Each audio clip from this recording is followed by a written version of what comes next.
I see that we've been friends for a while, and recently I saw somebody tag you on something I posted. I'm not sure what it was or what it was referring to, but I remember seeing that you were a Karaite. There aren't too many people on Facebook or online that I would say could really defend Karaism on an academic level, with the exception of people like Isaac Kite, Nehemiah Gordon. I think you also fall into that camp from what I've read throughout the years. I used to follow your page, and then suddenly you sort of disappeared. I don't know what happened. Yeah, Um, I have a wife and three kids, so oh, okay, there we go. kids are growing up. So, It's a good swap. well, yeah, I mean, it's all the same. It's just that I've done more in the local Jewish community. Hmm. Uh, So you're a member of the rabbinic community, or there's actually a Karaite community in Charlotte? I'm sure you're familiar with the kind of phenomenon of people who follow the Tanakh only. Um, as you could probably tell from the picture, I'm African American, and there is actually next year is going to be a big celebration of 100 years since 1919, the first Black American rabbis and synagogues started to be formed. Um, and a lot of after 9/11, there's a large congregation that moved down south that was Tanakh based. Many African American Jews are rabbinic in a more traditional sense. Like if they are anything, they're conservadox ish in their Like Capers observance Funny? level. Oh yeah, yes, yes. Rabbi Finney is actually been named like the chief rabbi of the kind of African diaspora. So a lot of Nigerian Jews are now saying, conservative Judaism, now that we kind of see how it is, doesn't really fit us really well. We mean what we say when we are observant. We understand that we're not Orthodox, but we are very meaningful about what we do observe. Um, and that's where you're starting to see these interesting alignments. Long story short, there's a community there that I'm a lay leader within. I serve as a mesharet, so I assist the other rotation of leaders that are older than me. And we teach the parasha and lead services. It's kind of like being a chazan, sort of. And in this case, I also have served as a shaliach tzibur over the last couple of years, every once in a while, for Temple Israel, which is the largest conservative synagogue in the Carolinas. Like 600 families, which is big for down here, as I'm sure you know, in Does the the region. Karaite movement have rabbis? What title do they use for their teachers? Yeah, they have a chief rav. The state of Israel has recognized the Rav Rashi and everything as outside of the Rabbanut Rashi, Harashit Shel Israel. So there is a chief rav or Hacham Rashi. Hacham is the preferred term historically, but for the way things are done in Israel, a rav in the Karaite community is more in the literal sense of like someone imagine a master's degree is a Rav. It doesn't mean that what you say is Darat Torah like a Haredi. It means that you are the leader of the synagogue. And of course, as we know, the state of Israel will recognize that and see them as separate but equal, The the notion of secular Das part of Torah this. is typically limited only to what people call Gedolim, like a Sefer Torah Yeah. Chai, like a walking Sefer Torah, but not the average Rav. When I was in Israel, Yes. I lived in Israel for 5 years, and I worked most of that time in the Old City. And in the Old City, I visited the Karaite synagogue there. Are you guys I have affiliated too. in any way with that Egyptian Karaite community? That is it. So people like Isaac Hyde, myself, actually not more so in the past, Nehemiah Gordon. Today, he kind of is independent. He's Karaite in his views theologically, but Yeah, he's like on a not so much tour interactive. trying to make some Yeah, parnasa, yeah, yeah, exactly, speaking right, in churches and stuff exactly. like that. Yeah. When I'm saying I became the first African American Chazan, like an actual Chazan, trained by an actual Karaite Rav, and most of them live in Daly City, and who are in America, which is a suburb of San Francisco. They came as Jewish Egyptian refugees. A Karaite Jew helped found Jimena with a rabbinite. I think it's something Ovadia. I forgot his first name. He passed in recent years, but Jews indigenous to the Middle East and North Africa. So there are other Jews in California that were brought over as refugees during the 50s and the 60s wars with Egypt and neighboring Arab states. So that's where most of the families came from, and then their children in the states. So they have again, I guess lowercase resh, Rabbanim, Hachamim, Chazanim. Pretty much everyone becomes a Chazan. It's out of necessity. It's just one synagogue for the whole country. But that allows me to have access to the living tradition of Chazanut, which, if you're familiar with anything, it's like Sephardi, Yerushalmi, and if you've ever heard Egyptian. It's its own tradition. The rules are similar. So that allows me to have more of, I guess, if you were having a discussion with me, it's not just as we kind of jokingly, because we're all like that in our different revivalist movements, internet Karaites, like I'm not only someone who likes ideas that I've seen on someone's blog. I am fluent in Hebrew. I can lead a service. Chief Rabbi was at the service. I was there. They were re-inaugurating the Beis Knesset after it had been renovated and expanded.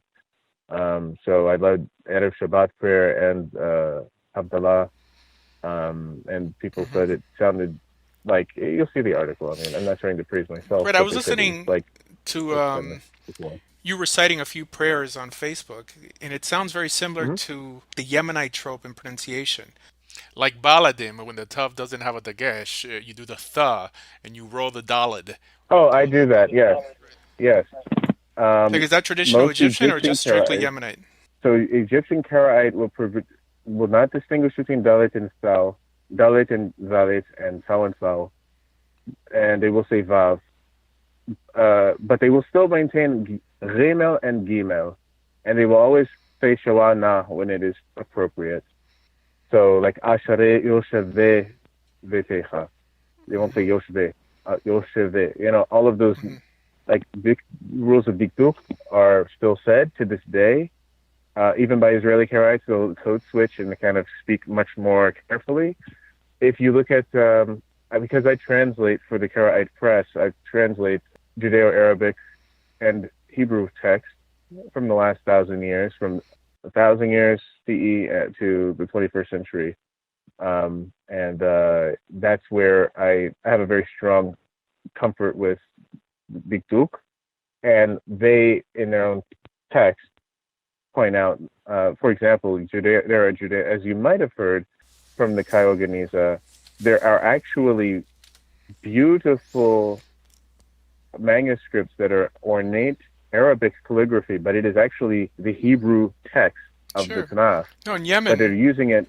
But they call it Temanit, which is a Judeo-Arabic. Yeah, right. But it's not Arabic in Hebrew letters. It's Hebrew in Arabic letters, so that because Arabic has those nuances. So Ele Shemos with a Sa is written with an Arabic Sa, so that a student could practice the pronunciation of the consonants properly, but it would be dotted with Hebrew vowels.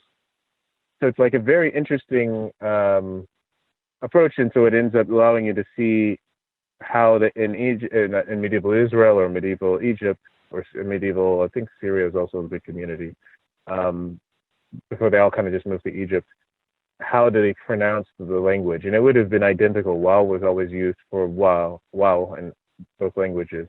So it was like Yemenite, except that we had Segol. Middle Eastern pronunciations became one big chillin after entering the state of Israel.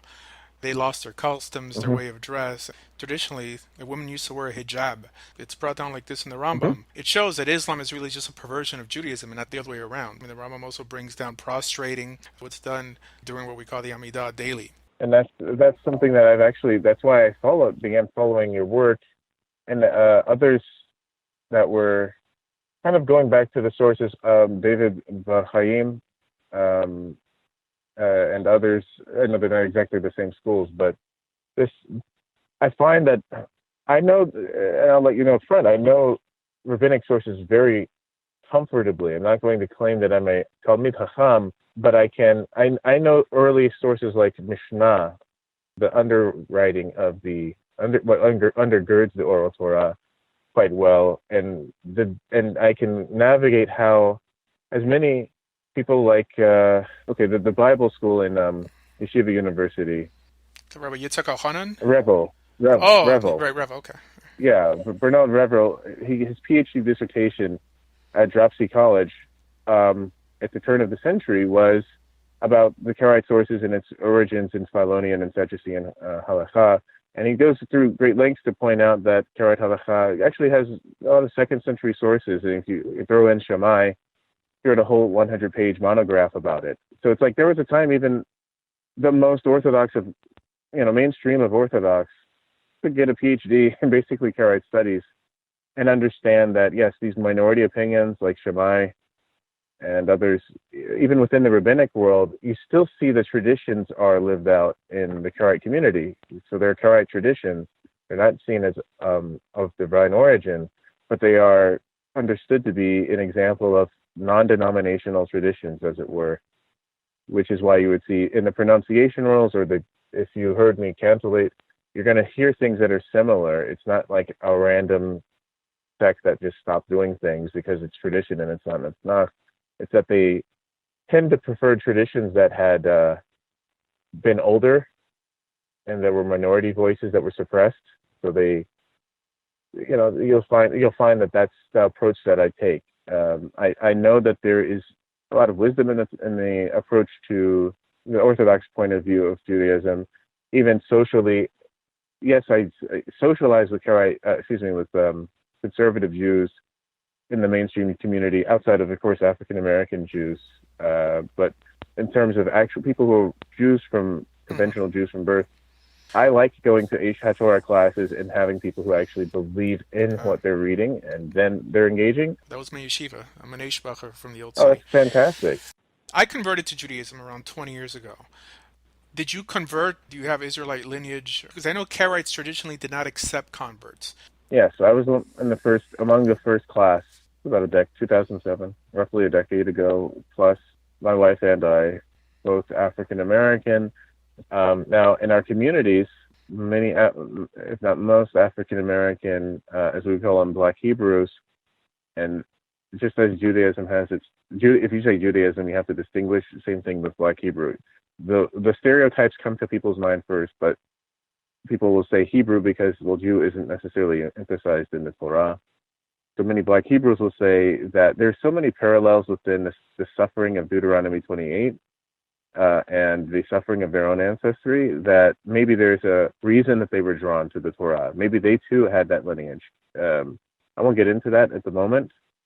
I will say that for my own self, it was more of I want to draw closer to God kind of thing. My family are very staunch Black evangelicals, pro-Israel, but it was very hard for them to see me leave Christianity. But they at the same time understand everything I'm doing is based on biblical grounds. So that was the draw for me to Karaite Judaism, and they were looking for good candidates, people who were that if we wanted to achieve Aliyah, even if we were scrutinized, that we would be able to explain ourselves and our point of view and understand all of the nuances of both sides of approaching the Torah intelligently and coherently. So that's when the doors were open. It was kind of like the civil rights movement. They want good model families.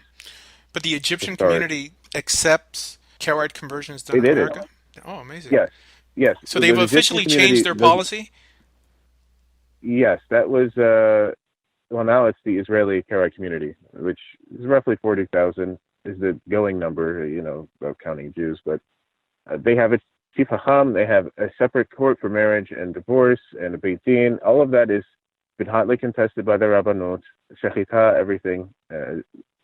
But the state of Israel has granted them victory after victory in the Supreme Court that, the state of the religion of the state of Israel is Judaism. And once you're saying you're following Judaism, and both of these sects are, we're following texts that are like 1,000, 1,200 plus years old, the state of Israel could basically step out and say they're both legitimate. So that means once they have that clarification, that is when they began to open the doors to conversion. We have the news also the first Karaite family to make Aliyah just in the last week or so. Yochanan Zakan Tov, who serves as the dean of students for the Karaite Jewish University.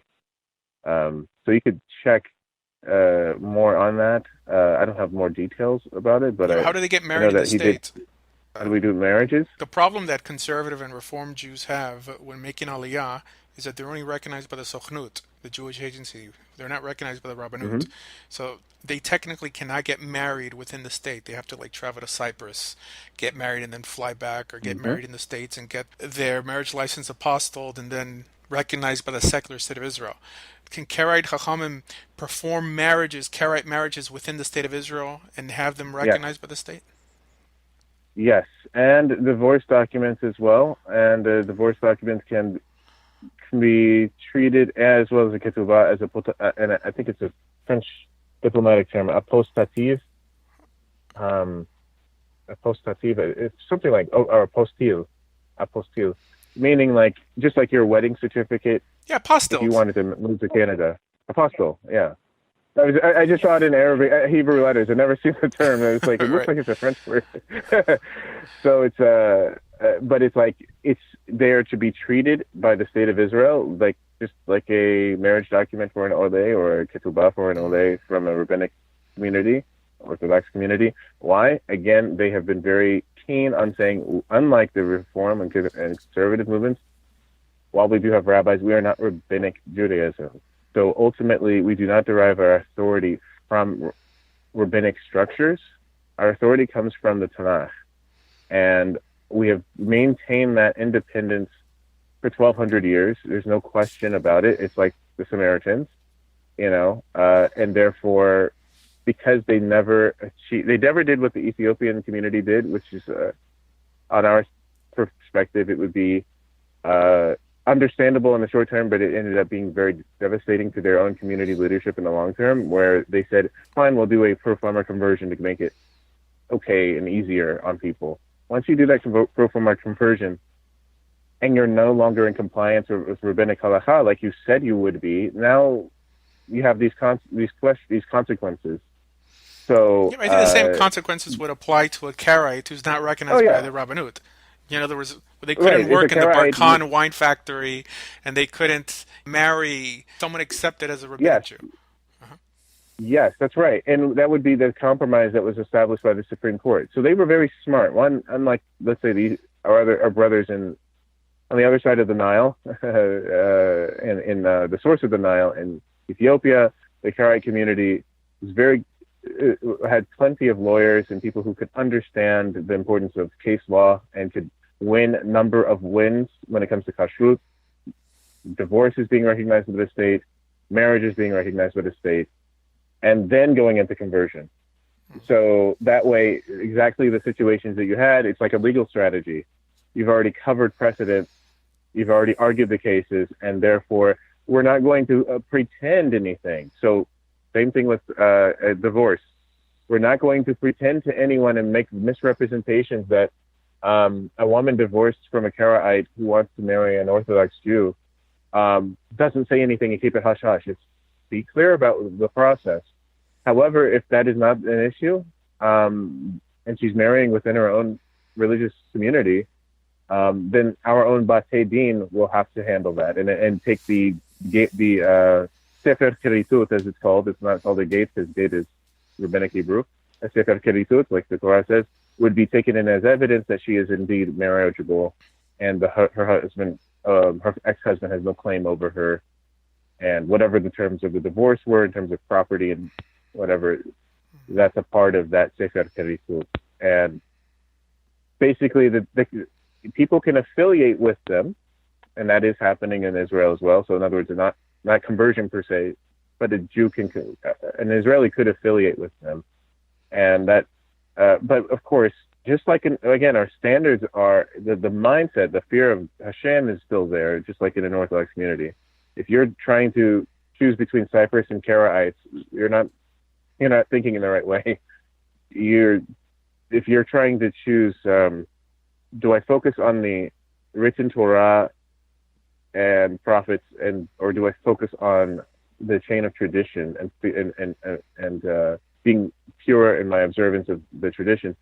Okay, and you choose to follow the Torah, the prophets, and hachamim, wise men, okay, then there's a process for adapting, allowing them into the community. They don't want secularists infiltrating their community any more than anyone else who's Hmm. religious does. You said something about 1200 years old. So this leads me to Yeah, my like next the question, 700s. that Yeah. the Carrot community, as we know it today, traces their lineage back, more or less, to the ninth century. But many of them have tried to make a link between their Chachamim in the ninth century and the Sadducees in the first century. Do you also agree with that link? Because I've heard many scholars completely say that there's no connection. So this is a very interesting point because in order to know the answer, you have to think about what sources are available about Sadducees. Sadducees, you know, are only known by their enemies. So Christians wrote about Pharisees and Sadducees as very almost nothing good about them, except unless they convert to Christianity. And then if you look at a Christian, rabbinic sources, Christians and Sadducees are horrible unless they become Pharisees, Hillelite Pharisees, Hillelite Pharisees at that. Then they become fine. So you have to like try, and then Josephus, it's like he tried each of them, and then he kind of moved towards Pharisees. It's like you have to like triangulate what did they believe, but then the Karaites, because the only knowledge they would have had is what the Jewish community would have known in general about Sadducees, for the most part, rejected the blanket connection, but they would say that they descended from Sadiqim, like Sadiqim, righteous people, not Sadokim, not the For the Sadducees. priest. However, however, the as time emerges, what you find is that when Karaites became aware of, if for example, it was Karaites, Ya'aqov HaKirkisani wrote like an encyclopedia of all sorts of comparing Jewish sects, because trying to understand how did we get to where we were in the 1000s. What he pointed out is, yeah, there were the Magharia, like the people who live in a Ma'ara, a cave, and these cave dwellers have these texts that look that they're not rabbinic and they're not particularly anything else. We have some similarities with them. Well, of course, we know that there are in the Judean caves of Qumran were the Essenes and perhaps some Sadducees or some other sects that had their own non-rabbinic approach to the text. So what you would say is the certain answer is, Karaites would say this, and that's actually how they began. They were a large number of groups, Ananites, people who followed Binyamin on Nahawandi in the 800s, and others who would rather be united on their shared faith in the Torah and the prophets, and they would have their own doctrines. Therefore, Sadducees would fall within that same realm. If you see the Torah and the prophets as the only infallible authority, any human authority is that is not a prophet cannot claim have any kind of claim to infallibility, but you can be wise. Then they would say that we are more. That shows that there were Jews, particularly among the priesthood, who continued to do that and have that during the Second Temple. They would also say Am Haaretz, which is a sort of a like the word Like a layman, a person from the land, right? commoner. Like commoner to an American means like, yeah, you're the everyday man. You're a real American. To a British commoner, it's like, you're not noble, you're not elite. There's nothing special. So in the Karaite view, whenever you see the Tanakh or the Talmud, say Am Haaretz, they would say, well, in the Tanakh, Am Haaretz, that's who chooses Jeroboam over Rehoboam. Am Haaretz is almost like the Congress or the Senate. It's like this elevated concept of the people have chosen, and the people Am Haaretz, they choose the traditions. They don't. Hmm. They follow Tanakh, but they choose tradition as So they see fit. So they would say that the majority, yeah, were like that. I have a different theory about the Sadducees. I'm not sure if you're familiar with the type of Judaism that I practice and I teach. And also, I mean, it's pretty much in line with what Rabbi David Bar Chaim teaches, and Rabbi Yosef Elia. And typically, Yeah, is it Maimonidean or right, correct. okay? In that philosophy, but more from a Yemenite perspective instead of a Spanish Portuguese perspective. Hmm. With the Okay, Spanish Portuguese, you have people like Rabbi Josefa, or heard of him. that we sort of meet in the middle. we have a different approach to how we get there. But I believe the Sadducees were rabbinic themselves, just because the way we classify what's rabbinic is not something that was given on Mount Sinai in particular, but just a ruling developed by the civil authorities who we call the Beit Din HaGadol or Katana, men with Mhm. smicha, instituting law into existence. And history, if you would at least call Talmudic literature historical, if not theological, teaches that the Sanhedrin was made up of Sadducees also. And at a certain point, the Sadducees had their own Sanhedrin. In other words, they believed in civil Mhm. law and they believe in what we call halacha. We have yeah, we believe in that as well. Every time I've had a discussion with a Karaite, they think that I align myself more with their philosophy than with what's called Orthodox Judaism today, just because I don't deify the words of the rabbis and I acknowledge that, yes, these rulings are civil and they do come from man, but they're ultimately sanctioned by God because of what appears in Parashat Shoftim and other Pesukim in Torah that give Mhm. the elders this authority, the elders that eventually became the men of the Great Assembly and the Sanhedrin.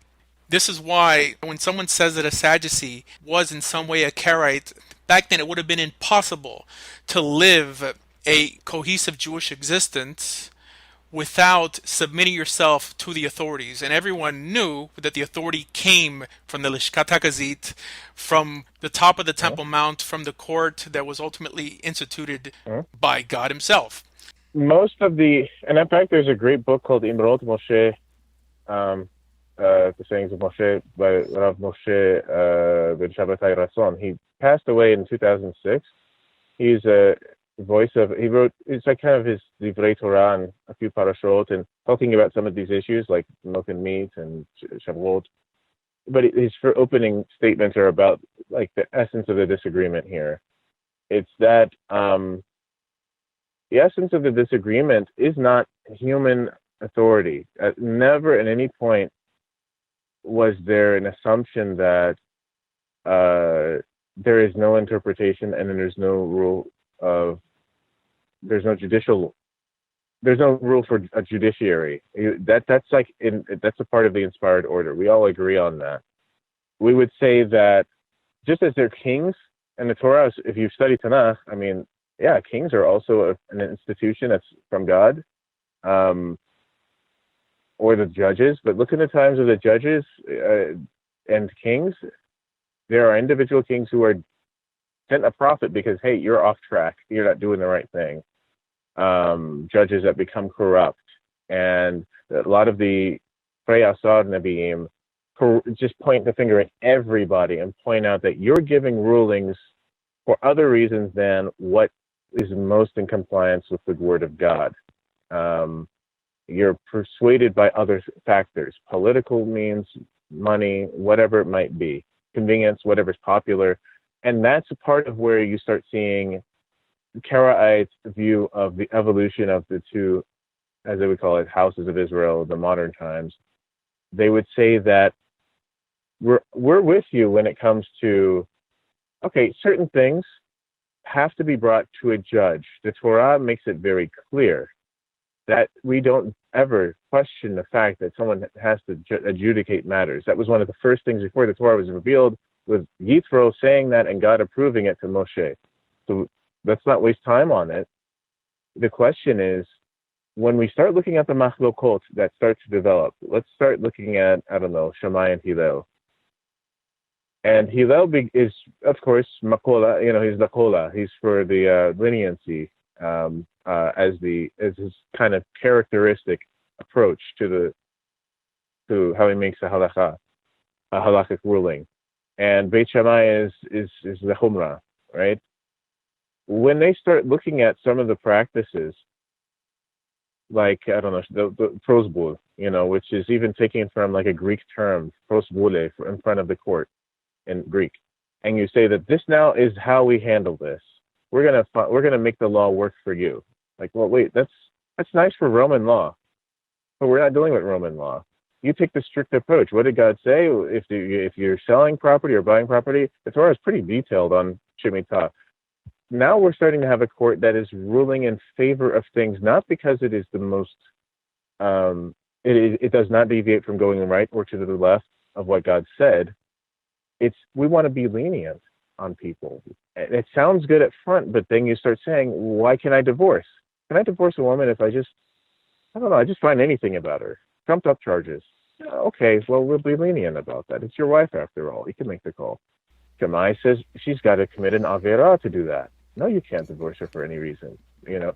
Well, technically, and according to the Torah, you could divorce her for any reason. If the Torah doesn't prohibit it, any ruling they would make against it would strictly be rabbinic. It wouldn't be a Torah ruling, right? Or then they'd be clearly adding to the Torah. Yeah, but it sounds like you and I are on the same page here. With the whole notion Yeah, that we poskin by Hillel over Shammai, with the exception of 18 places, was something solidified by the Amoraim. Men who didn't have smicha, who were already in Bavel, or teaching yeah. after the dismantlement of the Sanhedrin. So you're agreeing that the power structure existed in the court, and there were many courts. It did. Well, let me give you one quick more caveat, which comes from Horayot. So study Horayot, and you'll find this interesting rule. And not just like Bavli is just like the oldest, the most recent and the most removed from what's going on in Eretz Israel. If you look at, of course, Talmud Yerushalmi and the Mishnah and the Tosefta, Right, where it says your right is your right or your left is your left, right? But not only that, they have an interesting thing in the Yerushalmi that's not in the Bavli so much. Anything that a Sadducee would rule on, that the Beit Din, like obviously a Hillelite, a Pharisaic Beit Din says not to do, it's like the Beit Din might as well just say it's okay to worship idols. In other words, it deals with like, when does a Beit Din have to ask God for forgiveness for a wrong ruling, which is also what Karaites really keen in on. Is like, why would God also have a sin offering for that? If they just automatically, any verdict is just like God's word. Well, they start saying, well, if we say don't keep Shabbat, we don't need to atone for that. One, Karaites would say, yes, you do. You have to, that's why the Torah says so. But they said, no, if we said you can carry from domain to domain on Shabbat, okay, well, that's a rabbinic law. The only way you would know it is from rabbis. Now we need to make an official apology of the nation. And they said, as a shorthand, any ruling that a Sadducee, a Sadoki, would say, and it's basically clear from the Peshat of Scripture, a Beit Din doesn't have to atone for it if it ends up giving a ruling against it. And it's like a technical rule about whether they have to bring a sin offering, but it ends That's up not mentioned again, by any of the poskim. In other words, it falls in the level of Agadah. The Rambam in Hilchot Shegagot, which is pretty much reiteration of Masechet Horayot, clearly states for any mistake performed by the Sanhedrin, they have to bring a korban. Talmud. It's very politically infused against Sadducees because the victors ultimately write the history. But elsewhere, it brings on this notion in Masechet Hagiga that everybody constantly repeats of Elu ve'elu divrei Elokim Chaim. That basically anything uttered by these men who have smicha, HaKadosh Baruch Hu told Moshe Rabbeinu that I'm going to put on them what I put on you, is like God is speaking. But they could clearly make mistakes. So this is why the rationalist camp that doesn't deify rabbis, that holds people accountable for bad decisions, this notion of a tzaddik, or the Kabbalistic notion of a tzaddik who doesn't sin, or a Sefer Torah Chai, like an Adam Gadol, really doesn't exist in our vocabulary, and for sure not in our theology. So how do you differ from us, from the Maimonidean group? I think that the fact that it comes to that point is a good testament to the fact that we're starting to listen and not. I mean, it's good to have debate in an Oxford debate. Two sides, give your best shot and listen to each other for a second. Like, I'm glad we're at that stage of things rather than the pot shots and the name calling, because this movement that I belong, the great thing is the Rav Rashi there, who's actually probably around, he's like 40, in his mid 40s. Now he's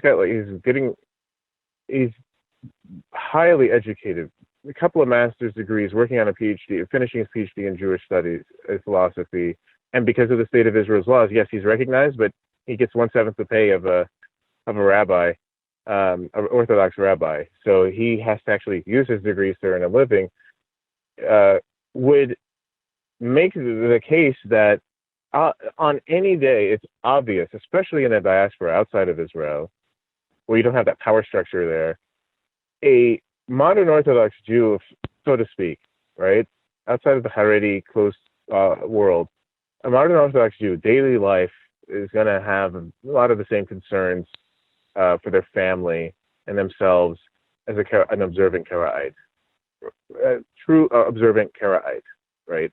Not just a Tanakh only kind of person, which is nothing wrong. We would see them as fellow travelers, but an observant Karaite.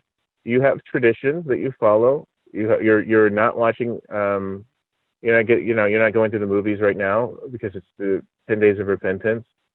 There's going to be a lot of things that look similar. You're wearing tzitzit, your style of tzitzit is tied differently, but you're wearing tzitzit. You may even have a kippah on. It's optional for us, but I wear a kippah all the time. He does as well. A lot of people who are more leaders do. I mean, it's halakhically optional for us also. I mean, outside of the Amidah. Yeah. To cover So it's like, so definitely I would say my fight is going to be more with the reform and the conservative to at least also come up and start realizing some option here. Choose something, They don't really count. It would be better. We're dealing with the academic world here. Like, my biggest fight is against mystics and Kabbalists who misrepresent Torah Judaism to the rest of the world, and this is why Karaite Judaism is growing so high. Yeah. Nehemiah Gordon always begins his talks by saying, and I'm not saying he's completely wrong here, but he says that Orthodox Jews believe that the whole Talmud was given on Mount Sinai. Maybe this is how he grew up, because he said that he grew up in an Orthodox family and then he sort of went off or went on a different path. Some of them do believe that. But the average yeshiva student, kollel student, I mean, people who actually learn, doesn't walk around thinking that lighting Hanukkah candles was given on Har Sinai or celebrating Purim was given on Har Sinai. Now, yes, I mean, mystics even say that the words of the Lubavitcher Rebbe were also given on Mount Sinai. That's a dumbing down of Judaism that we have to deal with. But I think that's the dividing line that makes people go towards the Karaite camp instead of the Orthodox camp. Because they're thinking, like, what's my alternative? Chabad or Reform? And they've never heard of I agree with you on that. What I try to do is tell them that there's another alternative. There's a rationalist side, and the more we study source material, the more that we realize that our ancients were more rational than our modern day Jews today. Oh, definitely. No matter how long their beard may be. As a matter of fact, the way I see it, the longer the beard, the less impressive the individual. Because he's taken upon himself all these chumrot that he doesn't have to do. Just because he has another agenda in mind here. Ultimately not growth, but popularity. I don't know, like, if you've ever heard my discussion with Isaac Kite. It's probably like an hour and a half. And he took a different approach. He completely poo-pooed the whole idea of a Sanhedrin. He said the notion of the Sanhedrin was made up by the Romans, and after the Hebrews entering the land of Israel, there was no more Sanhedrin. And I welcome you to listen to our discussion, and I think I made the case that there was. But it's sad to see that even amongst the Karaite camp, there's such disunity. No pun intended, right? Right, no. But it's sad to see. And I've spoken to other Karaites online. I guess you could call them debates. Disunity on what? The historical part, or the disunity on the need for a court? The historicity of this court having any authority after the Jews entering Israel, or the Hebrews entering Israel. In other words, they in some way didn't make it across the Jordan.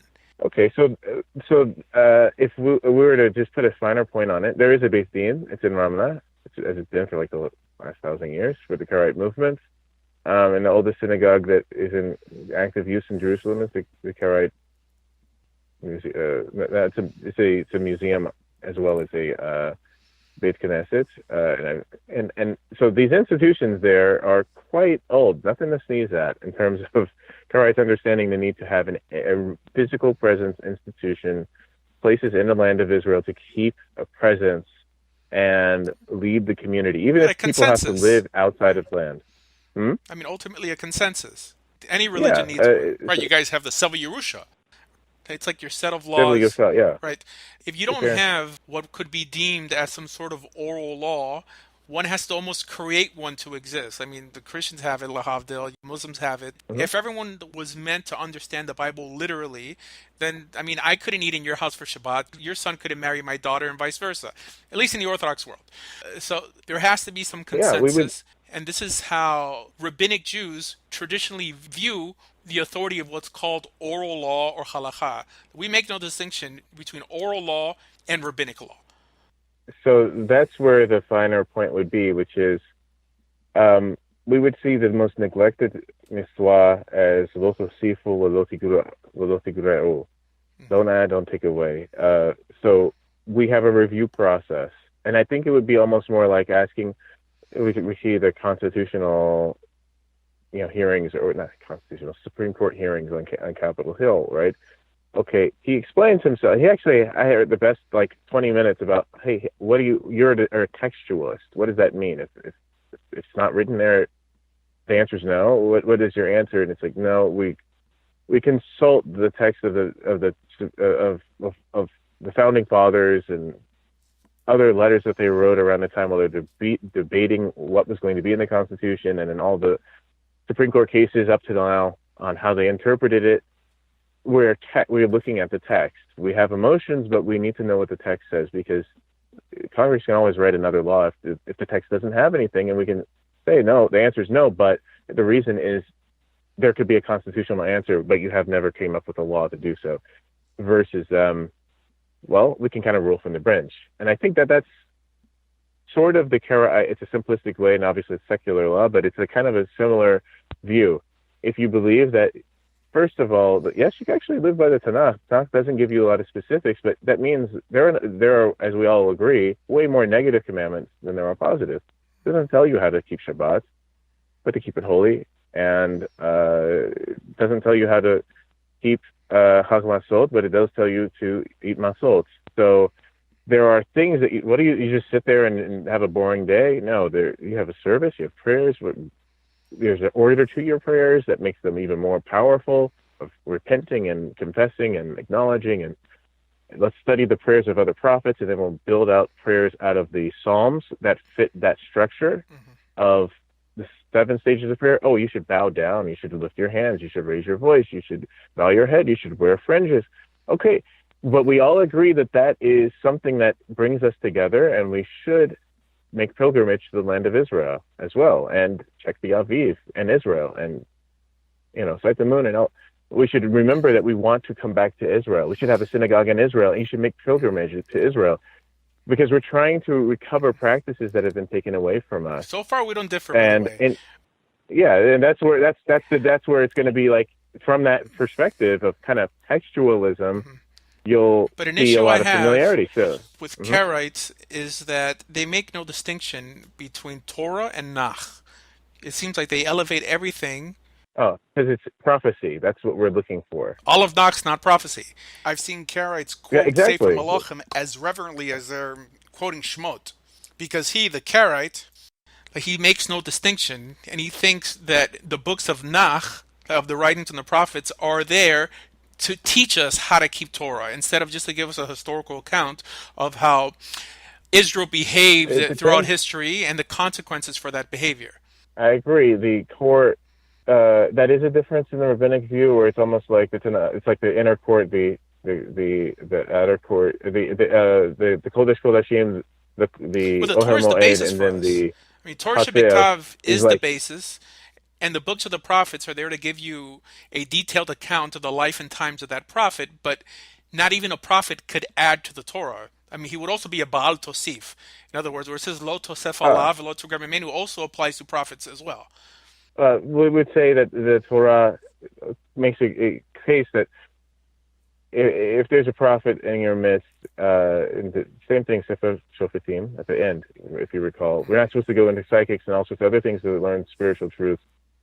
If God really wants us to know something additional, he will send the prophets like Moshe was sent to us, and they will speak his word, and we are required to listen to the prophet. And then it says, how do you know what's a prophet and what's a false prophet? And of course, if you make one failed prediction, then you're not. So the beginning of that parak, it clearly lays down what that prophet's supposed to tell you. Because it says, when you begin to emulate the nations that you've displaced, I will then raise up for you a prophet, i.e., Isaiah, Jeremiah, Ezekiel, Hmm. right? And if he doesn't speak what I command him to, and on and on, in other words, he's there to bring you back to the Torah. He's there to amplify the Torah, but he's not there I to think in we any agree. way add to the Torah new doctrinal ideas. Per Karaites quote theological ideas directly from Nach and not from Torah. The rabbinic approach is Mm, that everything has yeah. to stem from the Torah or the court. Now, the court, if it creates a new law and calls it Torah, then that's adding to the Torah. But if it creates a law and calls it rabbinic, then that's not adding to the Torah, because in Deuteronomy chapter 17 in Parashat Shoftim, it gave him the authority to institute Torah, instructional edicts. But they still couldn't call that Torah, but they could call it rabbinic. Now, I think the biggest disagreements I've seen between Orthodox Jews and Karaite Jews are on minute issues like tefillin, counting the Omer. It's really just a Mhm. handful of issues. It's never an issue of ethics. I don't think any Karaite could honestly say that rabbinic Judaism is evil. They're not going to say that the Talmud or rabbinic Jews teach that you could murder on Tuesday and rape on Wednesday, right? It's always a minute issue on how something is either practiced or the source of an individual ruling. And it seems that if we agree on at least 95% of everything, why is there still this huge gulf between us? Mhm. I think it's that and maybe it's more of a 80-20 kind of thing. Okay, But it's still if close. it's a well, I'll give you an example. Like, okay, as you just mentioned, the power of judges. One, like, like the role of a prophet can be to clarify in the sense that let's say okay, Yeshayahu says that you turn your foot from the Sabbath, you don't speak any kind of words, you don't pursue your entertainment. Now that's the same thing as Lo Tachalelut Yom HaShabbat, which is in the Torah. Don't treat it like a Yom Hol. What do you do on a Yom Hol? You talk about whatever you want. You do your work. You entertain yourself. Right. So he's providing clarity. Yirmiyahu says, okay, if you just would stop carrying burdens in and out of the city. Same thing with, he's not quite a prophet, but he's certainly an scholar, Ezra and Nehemiah, saying, stop selling and buying food on Shabbat. They're saying the same things, but they are also very keen on helping clarify in plain language what is supposed to be done. And we would look at in terms of hachamim, while we use that term historically rather than rabbanim. Rabbanim is not in the Torah, as we both know. Judges are, and judges, when it comes to a judge, it says if there is an issue that's too difficult. But then the Torah ends by saying, the Torah they give, the commandment I give you, it's not too difficult. But in heaven, you don't have to ask somebody to go to heaven for you. You don't have to ask somebody to go across the ocean for you. It's already in your mouth and your heart. So the assumption is with judges that's hopefully there could be a point where you don't need a judge. There is nuance, but at the same time, there's when you have a situation with blood, a crime, of real issues affecting society. Yes, listen to the Shofatim, and then their words, unless they have a higher court, are that's the verdict, that's the word to follow. However, you look at a book like Mishlei Shlomo, we would see that as an example of how do you make halacha when like how do you honor your father and mother? He will talk about a wise son makes his father proud. Oh, so not only honoring, like you just don't curse them and get stoned to death or something, but you should act intelligently and make your family feel proud of you. Okay, that's a proverb. That's how to act like a hacham. And you have these hundreds of verses of examples of things derived from the Torah that are wise things to do. That if you didn't do it, if I, my father thinks I'm a dunce because I didn't major in, so I majored in, liberal arts or something, and I don't have a job, and I'm ashamed. I'm not breaking the commandments, but I know I'm not doing something that it could be wise. And that's kind of how we see halacha. It's wisdom to follow it, if it's a gray area. But what we would see as a corruption of the judges, and that's, I think, this is at 20%, is, let's say, the calendar. wherein it says, well, even if we're intentionally wrong about the date, if we decided as a Beit Din what the date is, that's the date. Well, wait, no moon is in the sky. That, we're still going to pretend that this is the first day of the month because the calculation said so 2,000 years ago. Torah never told you to calculate the months You know, by moon. It didn't say it specifically.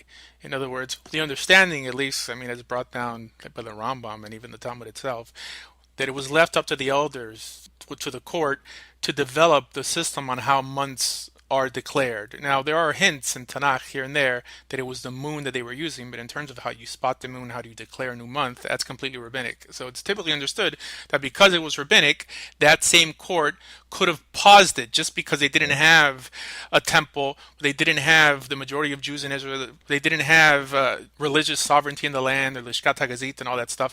So they paused it till they're able to reinstitute it again. But it's not that they were going against some specific Torah command on how to spot the new well, moon. But in terms, but the sighting of the moon, everybody agrees. Like, we'll just read, everybody, all Karaites and all Orthodox Jews can study Mishnah, Rosh Hashanah, and they see how they question them on the phases of the moon, and they separate the people into the courts and right, make sure Karaites that they agree saw the moon. because it appears in the Talmud, i.e., the Mishnah. It's also reiterated in Josephus. And in any custom that is, while you heard the term Sevel Yerusha, Sevel Yerusha is more like kind of berachot. Like, where do minhagim come from? Like, do you bless the wine or do you bless Shabbat first? We do interestingly, the Beit Shammai thing. Every little small tradition, it tends to be from somewhere, and it tends to be the minority view that's more strict, that wasn't adopted by Rabbinic Judaism later on. That's like Sevel Yerusha. But when it comes to what the big body of tradition, it's Haskama, just basically consensus. What is the consensus view across the different sects of Israel? I could go to an Ethiopian Jew, they cite the moon. They go to they agree. Original, whatever they do now, the ideal was citing the moon in Jerusalem. You go to an Orthodox Jew, Because the court the ideal instituted is it. citing the moon in Jerusalem. Right. I mean, it wasn't just common knowledge. Right. It was a court Hey, who actually and they changed it throughout the years. saying that there isn't a court. But it's Quoted just that, Parshat okay, well, if we Shoftim in can't terms see, of the job of the court is really only for almost civil disputes, and the Hashem himself says that this is not too difficult. They yeah, shouldn't be taking it up to the court to in some way be creating laws. But like you said, that but the writings and the prophets are there to expound on what yeah. Torah says in Second Chronicles chapter 19 verse 10. Here it expands on the notion, right? I mean, it repeats the same. Is that Jehoshaphat? Correct. Yeah, so it says the whole notion of between blood and blood. So here it says ben dam le dam, and then it says ben Torah le mitzvah le hukim ul mishpatim. In other words, it's saying but it is not just for civil disputes or something minor. It's telling you even on issues of Torah, the idea of lo tasur, of not straying from this court, still applies. So it shows that this encompasses everything in our religious walk. That Certainly. personal interpretation we'd of agree. Torah was never really endorsed, at least in ceremonial issues. In other words, we don't need a court to teach us to be ethical. We need a court to help us progress in a uniform manner. How do you keep I agree. Shabbat? How do you keep Yom see that with Kippur? but how did Purim begin? And that's what it's like. Mordechai kind of pushes it forward. It's right there in the Book of Esther, and the people accepted upon themselves to keep Purim. Because I know Shammai didn't consider the Megillat, Esther as books that were mitamei yadayim, like holy books. Like they didn't canonize it. I don't know if they kept Purim. Well, we don't accept the concept of, as did the Sadducees. They don't accept the concept that like Tumah comes from the Tanakh, but we're really strict on Tumah in general. But you have I agree with you. But if you also read the rest of what he said, if you already have the passage there, this is the other part of the Karaite, I guess you call it regulation, checks and balances part.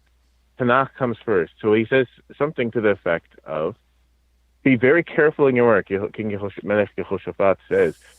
Because basically, if you get it wrong, you're causing them to sin, and therefore God's going to make that a sin on your account. Oh, absolutely. So that's why they bring a korban. In other words, it's definitely a bad thing. Right. Yeah. So that's where we would say we're good there as long as the judges or Rav today, and we understand the Rav, it's an exilic thing because we are in like city by city communities. So somebody may not be a Kohen. It would be preferable in the Karaite view to be a Kohen, to be stepping up into these things, or be a Lewi to step up in these things. But we would still say, even in these roles, you can mislead people, and you have to be humble in the fact that your ruling has a penalty for you. So you can't become arrogant in your rulings. Right. So that's And I part of think the that also halakha in creates itself. a limitation. As a matter of fact, Torah itself has a safety net, has a fail-safe method to keep Israel progressing.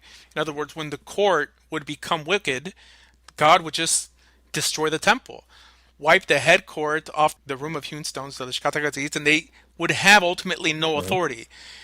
Again, with all the examples brought down by Karaites on how rabbinic Judaism is evil, it's rare, or I never heard them say it, quote an example of them actually instituting unethical edicts. It's always ceremonial edicts that the Karaite happens to disagree with.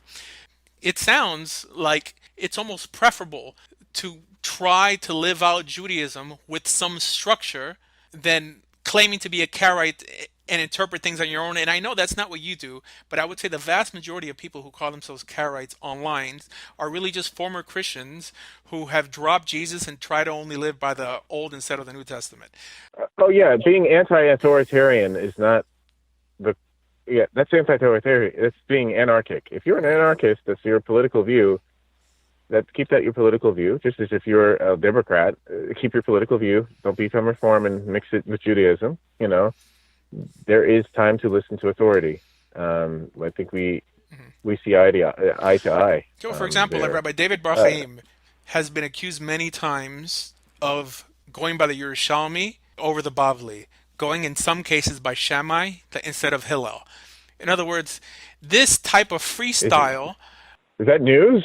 it may be news to someone listening. I'm saying that Oh, sort of freestyle is what Karaites today are really after and are not able to obtain in a traditional Orthodox community, so they fall back to Karaism instead of saying, no, I'm going to become a Maimonidean, and I'm not a Maimonidean, I'm not a Rambamist, but I appreciate that oh. method. I appreciate the Rabbi David Barchaim method a little more, that's saying that, you know what? A heretic is someone who understands ceremonial rabbinic law outside of the Mishnah. That's what a heretic is. In other words, you can pick from any one of the opinions in there, and halachically, you're still a kosher Jew. In other words, you're submitting to the rulings of the Sanhedrin, but the reason people could pick Beit Shammai over Beit Hillel was because even at that time, there was no cohesiveness in the Sanhedrin. They lost the power to put people to death. They lost many of the privileges that they had before.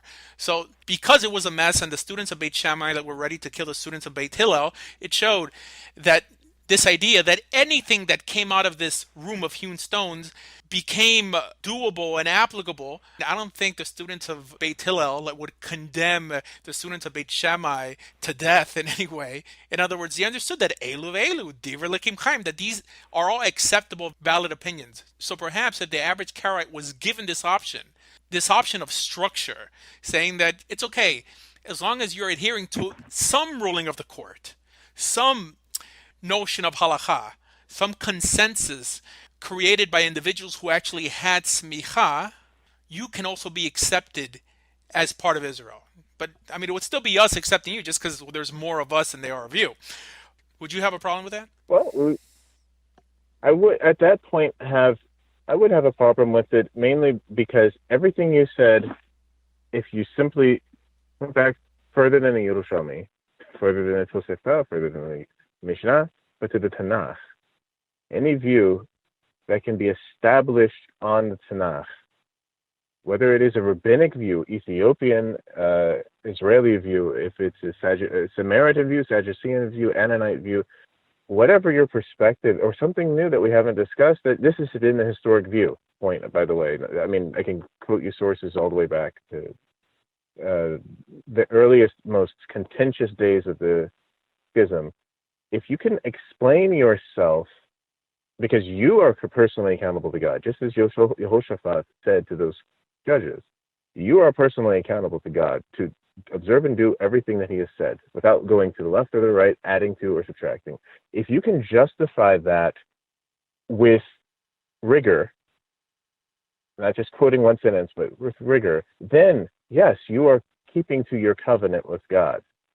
Whether or not a court is being followed, or a sect is being followed in name or not in name, that's less important to us than what the prophets called for, which is returning to the Torah and you engaging with the Sefer Torah, engaging with the prophets, reading them and memorizing as much as you can of it, connecting passages, and then building out a path of observance. And if you end up having a community that has different views, let's say again, let's take a neutral party. I like using the Ethiopian community because they are outside of these debates. They just continue doing their thing, and God bless them for that, and has blessed them for that. Even to this day, the modern Karaite community would say we would actually have no problem with someone doing everything that they do, as long as they, let's say, were open to evaluating their traditions in light of the Mikra. You did things out of necessity. Let's keep things biblical. Same thing we would say to a rabbinic Jew. We might not wear the same talit and we don't sing Ashkenazi style trope, but if you ended up with a person who is able to engage with the Tanakh and explain why this lines up with the Tanakh or is out of the scope of the Tanakh, then that's our goal of the community of Israel. There will be diversity, but I agree there to would a be certain unity because extent. we're still looking at. And I agree Yeah. for personal interpretation. I mean, reiterating that Yerushalmi and Hariot that says that if they tell you your left is right and your right is left, don't listen to them. It's basically talking about for personal interpretation, but not for you to teach it, not even to your family or your community, but you yourself in a private manner are disagreeing. But in the end of Parshat Shoftim, it ties in the death penalty for someone disobeying the rulings of the court. Even with that famous statement of burning the Definitely. evil from amongst our midst comes from that portion in Parshat Shoftim. So it sounds like you're still trying to free yourself from the yoke of the judges, at least who we consider are the judges. Now, like Ah, if you're a Karaite and you believe that the members or the individuals who appear in the Mishnah were not judges and did not sit on the Sanhedrin, that's a different argument. But if you acknowledge that these individuals did have smicha and they were part of this court, and you're still saying, I see something different in Tanakh on my own, and I'm going to disagree and teach others to do so as well, uh-huh. then Then it's that's problematic right. for you guys. Right. We would say it is this. The idea of judicial review, if we were to use English terminology, for us would be, this is why I know so much Mishnah and Talmud. You're supposed to know it. Every Karaite source can quote it very quotes not extremely fluently, quote rabbinic sources and also Christian and Muslim sources. They had to engage with everybody's religion because we're minority within everybody's minority sect or religion, and start finding ways to build commonalities, but then at the same time explain why we're different. So there is, as you just said, as long as what would be the punishment if a court became corrupt? It would be destroyed. That's what happened. We all agree that is what happened, and then it happened multiple times over where the Yerushalmi wouldn't suffice because again we lost our authority in Yerushalayim or in Eretz Yisrael. So Bavli became the authority. And then in the Geonim, you have this process of constantly trying to find where is the Simicha continuing. And we would say, from the Karaite perspective, we have no problem studying all of these texts and saying, this is how you make a beracha. So we say, Baruch atah Adonai Eloheinu melech haolam as the formula for our berachot, right? Why not? That's biblical and like biblically sound. It's not against it. It's not changing it. It passes judicial review, right? Most of everything else, having a parasha, read the Torah on Shabbat, keep the day holy by reading the Torah and having a Torah service and But the having a rabbinic Jew would haftarah, say, having. who does the Karaite think he is Right? to question Zugot and Tanaim? So what we would say is ultimately the Creator has ended the rule of the Pharisees. They became Rabbinites, but the Pharisees were destroyed shortly after Hillel took over. Everything that stood for 400 something years was ruined. The temple was under their, like, it's almost like, it's like who during the financial crisis, who's in power? George Bush. Okay, so you're going to get the blame when stuff fails 10 years ago, and wars fail and things like that. So it's like your sect ran everything important. That's where we'd say would be very cautious. The same way the Havdiyu could make a difference here, as we can engage with a Christian and say, you know what, Jesus found a lot of problems with Sadducees and Pharisees, and he was talking about a lot of things that were biblical and things like that. But there's a stopping point really early on when we start talking about, okay, specifically what's special about Jesus or Yeshua of Nazareth, and your doctrines of his birth and his resurrection. If you're talking about the Tanakh, as a Muslim, you don't eat pork, you bow down when you pray. Great. When you say that the Torah is corrupted and you need a new final testament, we can use the Tanakh as a movement. We don't, like, whatever sectarian text, we don't treat them as we actually don't even have a rabbinic Bible, like a Mikraot Gedolot. Our commentaries are always our own separate books. The Torah and the Tanakh is to be studied as its own standalone book, so it could never be confused as being equal to words of men. And therefore, if somebody is trying to engage with God's word, we're always going to find ways to build a line of communication. And in short, because we have to deal with the reality, just as with Christianity and with Islam, there's a stopping point where they did go to the left or to the right of what God said. They added or took away. When you see the fact that this sect, it goes from the Sadducees run things, you had the Hasmoneans, you had a lot of people, you had Maccabees try to destroy the temple, defend the temple from being destroyed by the Greek and Syrians. And it just kept going from all the way from the days of the Tanakh. But then a generation of being under the Beit Hillel, doing things their way, it's all gone. We don't see that as a big coinky-ding. And therefore, we got to be really careful about what things we pull. I don't think many outside of the Christian world will make the claim that the temple was destroyed because of the actions of the judges, right? I mean, it was more like the actions of the people. And clearly, yes, I mean, the judges in some way represent the people. If they had evil actions or intentions, well, they're not recorded. I'm not saying that they were bad people in a personal sense necessarily. But okay, but we wouldn't say Sinat Hinam deserves. Okay, if whatever happened during the first temple only merited 70 years of destruction, right. and they told them, it wasn't just Sinat Hinam. Time you'll come back. Everyone just repeats the whole Sinat Hinam narrative. But I have a video, and I bring down 10 other sources, also from the Mishnah. I mean, one of them is Hanufa, like flattery. I mean, there's many different sins that Israel caused for the temple to be destroyed. Just people talk about Sinat Hinam because of this whole Achdut movement, this whole hippie movement that all Jews should unite. But it's that's like Tikkun Olam. They was kind of say it. Yeah, I mean that's more of a Breslov even reform understanding. But how would you deal with a Karaite Jew being divisive within the Karaite community? In other words, just like I'm reacting to you, in some way challenging the authority of men who had smicha, I saw this lecture of a Karaite Jew saying that Karaites in Israel don't eat shawarma. So what's the issue? We don't. Right, because the fat that's used on top of the shawarma comes from one of the forbidden fats. So what if a Karaite says, you know what, I interpret that differently, and I'm going to eat shawarma? Would the leaders in the Karaite communities exclude that individual from the fold for doing so? Well, there's a political reality. They're not in a cloister of communities, but you have only 40,000 people in a country of 6-7 million Jews. So people live in their own, go to their neighborhood synagogue. It's almost kind of like exile here. You do a lot of stuff on Shabbat at home, and then you can still show up for tefillah and you walk to shul, so nobody really knows. But at the same time, the way it would work is this. If it was, let's say you were a community leader. I'm a Hazzan. I want to represent this community as a leader. And I'm been known to do this, then that's what the Beit Din is for. We, again, don't disagree about authority or anything.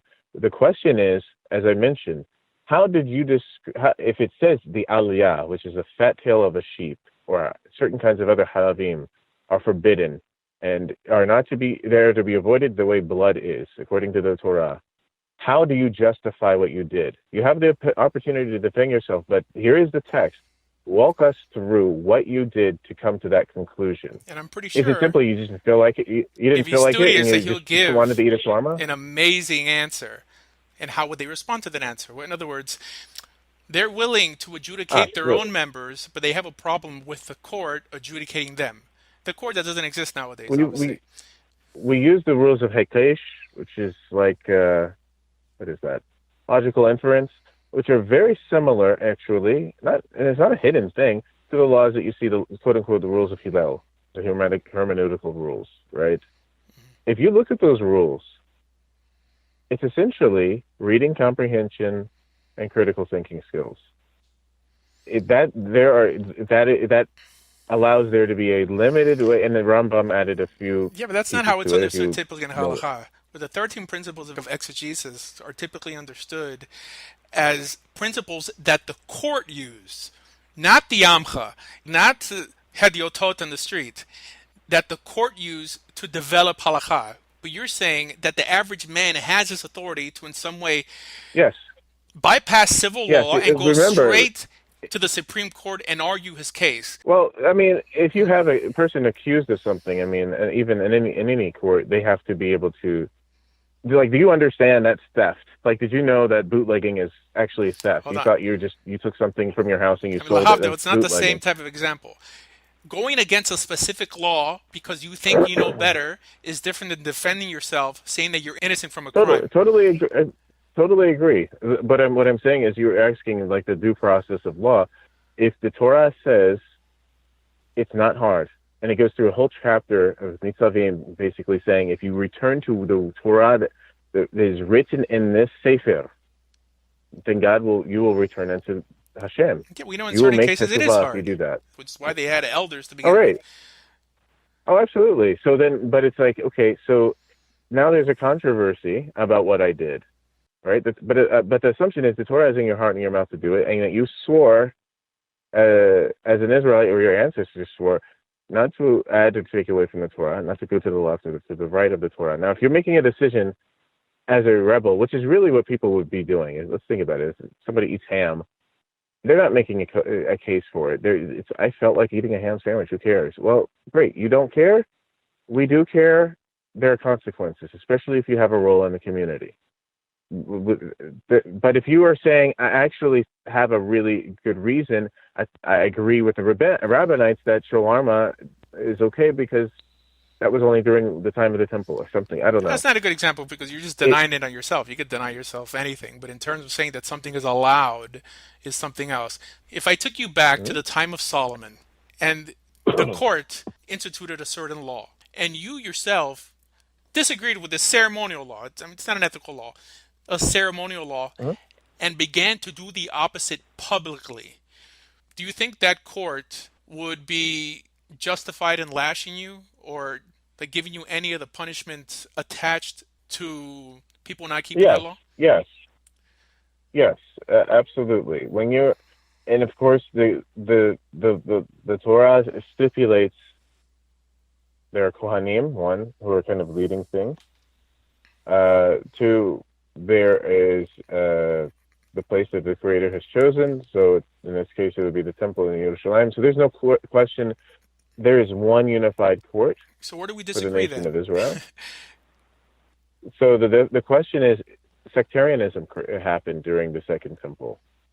So you had, according to Josephus, like No, this is why I'm three to going six back thousand during the first temple. people. I'm really trying to see where Yeah, we yeah, disagree. yeah. And it seems Oh, like sure. we So don't disagree, there's not but the Karaite experience when you have a court. nowadays, in my opinion, is almost like an attempt to disorganize religion. They love their freedom. Mm, And for them to say that I am bound to the rulings of some individuals in the Mishnah, that rubs them the wrong way. I understand for some people it was the motivation. Most of the people who are doing it because they're trying to become closer to the Creator, not because they are trying to come closer to the Creator, but also have a kind of an American streak of independence, are saying that where is the regulation for those rulings?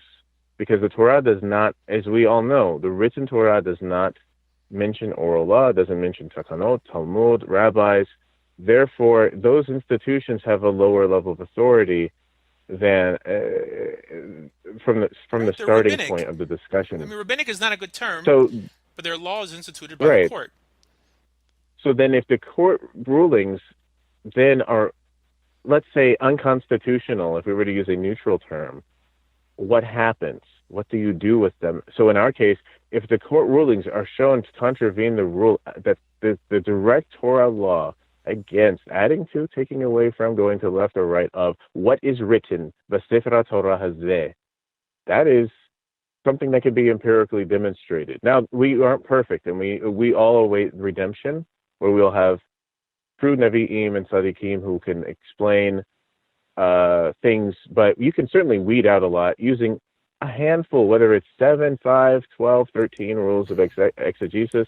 I understand what you're If you're saying. saying Yeah, but the it average has to trace back to Karaite, something uh in this book, then yeah, the average Karaite then that, is yeah. not against Hmm. rabbinic Judaism because he tested and tried all these methods out and found them lacking, but just because he's following other Karaite teachers who happen to hold a different opinion. You cannot run a country like that. A nation has to have I a ruling agree. body, and the notion of lo b'shamayim he must apply, that their law is a law unless it directly goes against the Torah command that we just quoted Horayot earlier. That if they're telling you Hmm? that your right is left and your left is right, don't do it because the consequence is ultimately going to be on you, which is not what's taught nowadays. People think, that even if they do something wrong nowadays, it's on the head of their Rav. It's not true. It's on the head of them. Okay, but I don't see that that's the case, especially with the Karaite community today. Our disagreements are very light. Outside of disagreeing on Yeah, Kabbalah, which I even disagree on, and Mishachistim and every Mishagas that appears in the Jewish world, but on a rabbinic level, you're acknowledging that the court has the authority. You're acknowledging that these men, at least we believe, yeah. had smicha going all Let's the way keep in back mind. to Moshe Rabbeinu. Okay, but Oh, wait. I didn't. okay, No, I'm that's sorry. another part there. Okay. So I forgot about that, and the assumption is there. We would say Kohanim have, when you want to talk about a civil, not a civil Yerusha, Shalshelet HaMesorah sort of thing, Mm-hmm. Kohanim are that. Because that's what's in the Torah. That's why it talks about them having a lineage and who they can marry, and because they have to be a living connection to Moses' big brother Aaron. Like that's your living link Yeah, but the to Sinai. Zakanim weren't only Kohanim. I agree, but what happened is when you look at a rabbinic line, and you might, I'm sure, be quite familiar with the stories about Hillel or how the Amidah was created. Well, Hillel forgot a lot of halachot, and then they were, or excuse me, Hillel or someone in the, I think, so you show me, says that Right, Moshe a lot, Rabbeinu so forgot the many halachot, hundreds of and yes, and then so many of them were forgotten during each of the major prophets until you get to Hillel, and even Hillel kind of like forgot so many halachot and so many takanot, and it's like, well, those of course don't end up in works like the works of Sa'adia Gaon or the Rambam. No disrespect to them, but when you're kind of restating laws, it's very inconvenient, especially during a time of a Karaite controversy in your city like Cairo, to mention stuff like that. I'm not It's saying it's a very hard perfect for me system, to by the say you way. have to, I'm it's speaking in it would be theoretical more honest to terms. say, yeah, it That in would be more honest theoretical for me to terms, see who has the the authority laws of, outside of Torah Shebiktav, and it's ultimately the court. How do we have Tanakh in general? yeah, that's where it's a, yeah, It was the court that that's where instituted we Tanakh. agree. The reason we So, have Sefer Yeheskel, Kohelet, Shir Hashirim is because Rabbi Akiva was arguing to include it, and even after that, Beit Shammai never accepted Megillah Esther. In other words, oh this well, court. we would also kind of Uh-huh. disagree. It's that in each generation, like it says at the end of Yehoshua, Moshe at the end of, we just read it in the other week, with Moshe writes the scroll, puts it by the Aron HaKodesh. At the end of Yehoshua, he writes his words and puts it by the Sefer Torah.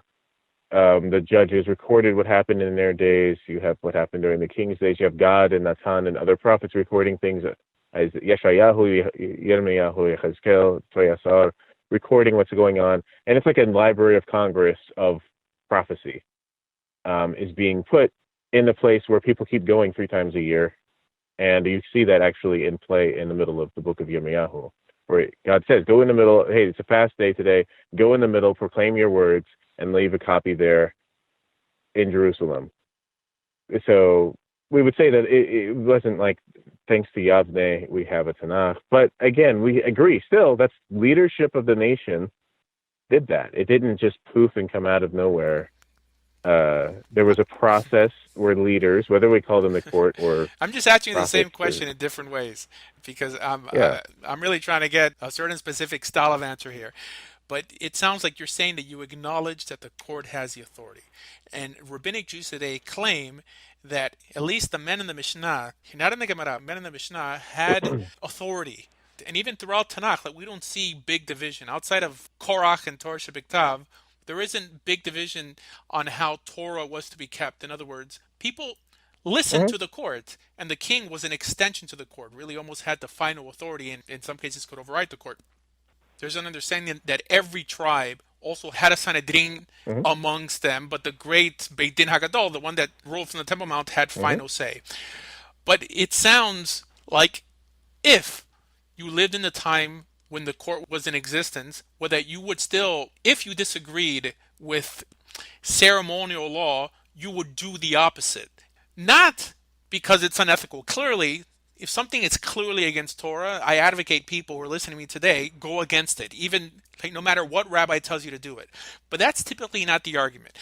I think debates mhm. made by Karaites against rabbinic Jews are on minute issues. And even the Karaite Jew would acknowledge that the rabbinic Jew has a point, but just that the Karaite Jew has a better point. So here, it's almost like Mhm.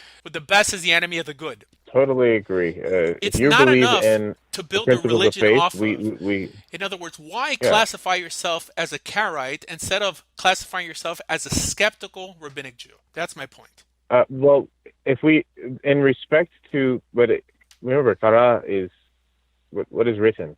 Hmm. Reciting, you go based on what you've recited versus what your rabbis say. That's the difference of Qara'i. It's like scripturalist. Rabbani is like almost like saying traditionalist. Which one is your highest authority of determining what is right? And of course, we all agree in theory, but written Torah is not even the term. It's just the Torah is called Sefer Torah Hazeh. Yeah, but This Orthodox Torah Jews don't call scroll. themselves rabbinic, by the way. I mean, that's a term that you guys created for us.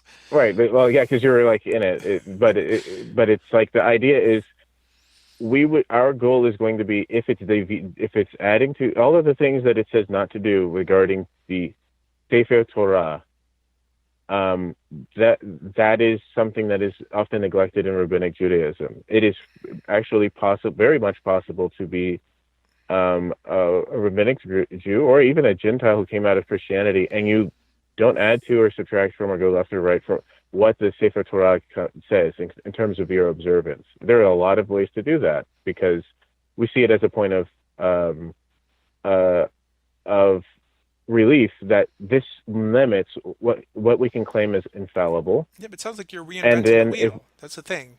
I mean, you're basically saying that well, but with anything documented that if you came say before is not to be trusted. In other words, let's just go back to the source and start fresh. But that alienates you from 99.9% of the religious Jewish world. we agree, the goal is that we are the She'arit Israel, the remnant of Israel, that's trying to stay focused on that. It does not mean that we're trying to antagonize other people. And in fact, again, if you were to go for Shabbat dinner at that's just my house, a Karaite who's never deviated, his family from a thousand years back have been Karaites. Shabbat dinner is going to feel very similar, except guess what? There's probably not going to be a lot of light. I mean, it wouldn't be kosher They'll leave either. I mean, how do you guys slaughter? I mean, Hilchot the Shechita. laws of slaughter. The Huh? laws of slaughter are actually stricter than rabbinic halacha. Like you can't have a pregnant animal. You can't kill an animal and its child on the same day, for example. They're going to be the That's actually part baseline will of regular be halakha. It appears like that in what is Shulchan our Aruch and common Yeridea practice, of not killing the mother and the kid on the same day. right? Yeah, there's halakha. It's considered to be halakha. The way you actually activate it. The Torah, however, tells you have to, like. Here's an example, Yeah, and but this if is a where I would Karaite say in it's your different. community went against that tradition developed by your elders, then people wouldn't eat in his house. In other words, you guys submit to authority Actually, that's when it's your authority. it would be like this. Okay, the Torah, the written Torah, not adding and subtracting, adding and taking away. knowing that you have a way of doing things, you have to treat an animal in the way it says. Whatever you do, you have to kill the animal. One, you can't not kill it. You can't just chew on it like an alligator. You have to kill it in a way it slaughters it with shechita that pours its water out on the earth, like which is blood out on the earth like water. Shooting, stabbing, choking, I strangling. understand, yeah, but that's a None consensus that of you came to. I mean, Orthodox Jews also no, have an I mean understanding of no. how it's done. That's a mitzvah. That's Yeah, but it's almost right strictly there out of the rabbinic. I mean, Torah.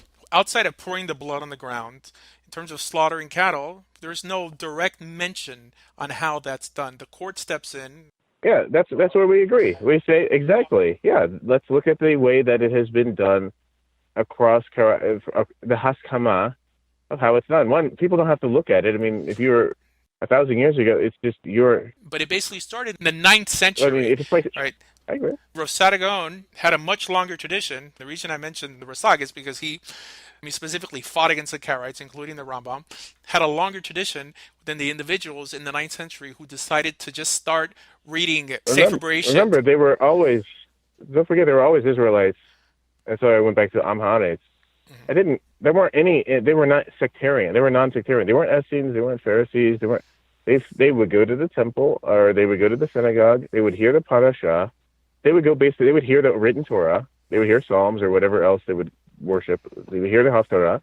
Go home for a week and live their life. And they weren't in any one sect. So there's a lot of people, and you can kind of see Ethiopian Jews are kind of like that. Well, I mean, it's their Amharites, and Josephus points out. I mean, think about it. Josephus goes through all of his writings. It barely even names anybody from the Mishnah. It's one of many sects. I mean, living halacha back then was just approaches. Keeping the laws of the land. I mean, it's like submitting yourself to the civil authorities. Yeah. You're saying that Amaratzim, the people of the land back then, were people who just lived by their own rules. Like I mean, what we would say is this: like the Torah doesn't tell you how to fish; it tells you what fish you can't eat.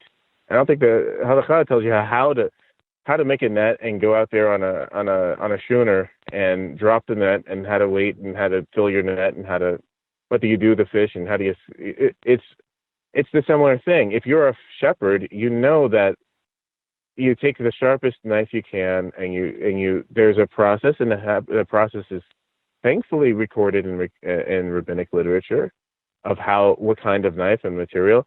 That's part of that judicial review. Oh, great. Having a sharp knife helps reduce pain to the animal. Excellent. Here's the organs that you hit in the neck, or the vessels in the neck that you hit to kill the animal swiftly and pour out the blood like water, like the Torah says. Great. Here's a difference where we're going to find, what if the animal's pregnant? Is the animal inside of it? Does it have to be slaughtered again? But regardless, that's going to be where we say no. So these rulings came from the court. You're saying that you would disagree with what the Sanhedrin instituted just because you think you know best. In other words, I can think I know better within some statements, some halakhic statements that appear in the Talmud. It's not about arrogance. It's about humility, though. Because you're saying humility they were wrong about on the part of the Sanhedrin. I mean, not humility on the person who might possibly be put to death, like for disagreeing with the Sanhedrin. In other words, in ancient Israel, people submitted to the Sanhedrin even though they may have differed with the Sanhedrin. Not on ethical issues, not on something that they clearly know it's going against the Torah, but they may personally have a different opinion on it. Okay, they'll just keep it to themselves. Absolutely, yeah. Every criminal thinks he's innocent. Right. He didn't do it. But the way you're stating it is saying that an Israelite has the freedom to in some way do what he wants, contrary to the rulings of the court. And I don't see that. No, never do we. Yeah, never is the argument. It's if there's any one sentence version of Torah Judaism, Anan ben David's statement. The first statement is his own, and it's half Aramaic. Because they spoke Judeo-Aramaic. The second part, don't rely on my opinion or rely on my knowledge, is trust in the Lord with all of your heart and do not lean into your own understanding. In all of your ways acknowledge him and he will direct your paths. That's from Proverbs chapter 3, right? So that is very humble. Don't lean on your own understanding. Of the court at all. I mean, when does a Karaite ever acknowledge the existence or the authority of a court? They do. It's core of why there's a Beit Din. When again, In ancient when court. I'm there is not a saying the Beit Din controversy, today. In ancient court. whenever there is a controversy of how something is to be done, then we review precedent, right? Yeah, but it So seems what you like you're have there in studying the the rulings Talmud of the and the court Mishnah is, almost like opinion, yes, yes, absolutely. It is but not that because rulings. I mean, we there's are a not, difference between an opinion our and a ruling. covenant, remember, yes, because remember the Torah says to Moshe, write these words down because according to these words, I establish a covenant between the people of Israel and myself. Right? He always talks about writing and this scroll. Therefore, that's the basis of where we always return, because the prophets always do that. Yeah, They but that's don't a say, basis listen to between the a relationship between if man the and God, not between man and man. Between man and man, where the authority was given to the right. court. In other words, the court convicting you for breaking one of their laws has nothing to do with your relationship with God. Okay. Now, if you said, I'm above the court has no power, then well, you're going against the command of lo tasur, of not straying from the rulings of the court. But if you just happen to disagree with the court and the court puts you to death for whatever reason, God's not going to punish you for that. Mhm. Okay. Your punishment is what the court meted out. Right. So saying that we ultimately answer to a higher authority, any Hebrew would say that, but they would still acknowledge that on the civil realm, the authority was given to the court, not in the metaphysical realm, where the court's not going to affect Again, you being in the covenant, but so it will affect if I, how you relate to other Israelites. so in your case here, so we don't talk in circles on it, and we have a kind of a meaningful discussion. I think there's a point that you also say that if the court is making a judgment on things that are not pertinent to the Torah, you also are having to make a call. It's not, again, it's not a call of rebellion, but the prophets don't tell us, go listen to your court. They say, go back to God. And we say that that's missing sometimes in Orthodox Judaism. You agree in terms of if someone says, on the basis of the Kabbalah, I'm going to make a ruling, again, like kind of like a Hasidic court says, the Lubavitcher Rebbe said this No, just use the Mishnah sort of itself. thing, I mean, I don't listen. I mean, you these know? men don't have any authority. They don't have real smicha, and they're not part of the Sanhedrin. Correct. But if the court So, tells you to light candles during Hanukkah because God performed a great miracle for us at that time, whatever that miracle may have been, who am I to say I'm going to go back to the Torah, and because I don't see lighting candles on Hanukkah in the Torah, I'm not going to do it? we would say that, okay, well, actually, you're right, because you would say, um, that has nothing to do with the controversy between blood and blood and how to keep a commandment. You are now legislating things from the bench. You're becoming corrupt. Now, if you're saying this is I want to, like Mordechai and Esther, we'll take it to the people. Do they want to take this upon themselves? And we want to celebrate and make a feast day out of this. It has no restrictions according to the restrictions of a Moed, but we want to celebrate this event. Certainly.